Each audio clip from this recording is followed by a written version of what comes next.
Hello বন্ধুরা, কেমন আছো তোমরা সবাই? আশা করি সবাই ভালো আছো। তো আমার এটা হচ্ছে 4.5 বিঘের বাগান আছে। তো তোমাদেরকে দেখাবো কি কি করেছি আর এখন কি করতে চলেছি। তো আমার ছোট ছোট পেয়ারা গাছ আছে, সবে বসিয়েছি এই বাগানটায়। অন্য বাগানে আরও গাছ আছে, তোমাদেরকে তো সব সময় দেখানো হয়।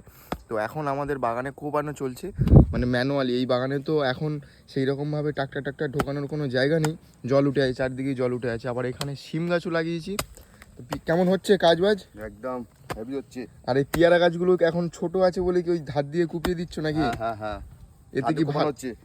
এতে কি ভালো হবে নাকি গাছগুলো? গাছগুলো ভালো হবে, খুব সুন্দর হবে। বাহ, তবে গাছের সার টানবে, গাছের সার গাছ বড় হবে। এটা আমারই বাগান, এটা 2 মাস 2.5 মাসের গাছ এই কন্ডিশনে আছে। তো এখন এইভাবে কাজ চলছে। এরপরে সার দেওয়া হবে, সার দেওয়ার পরে তারপরে ছাঁচা দেওয়া হবে, মানে যাকে বলা হয় জল সেচ করা হবে। তারপরেই গাছগুলো 1 বছর পর থেকে কাজ করানো হবে। কেমন ফল আসে তখন দেখাবো সবাইকে, আশা করি। এই পেঁপে গাছ আছে আর এই শিম গাছ আছে। শিম গাছে সবে ফুল এসছে, এই ফুল সবে সুন্দর ফুল এসছে, আরও আছে। আর এইগুলো চাল কুমড়ো গাছ আমার মারা গেছে সব, মানে মারা গেছে বলতে গেলে বয়স হয়ে গেছে সব। পেঁপে গাছে পেঁপেও ধরেছে ভালো, মোটামুটি ছোট ছোট গাছ তো।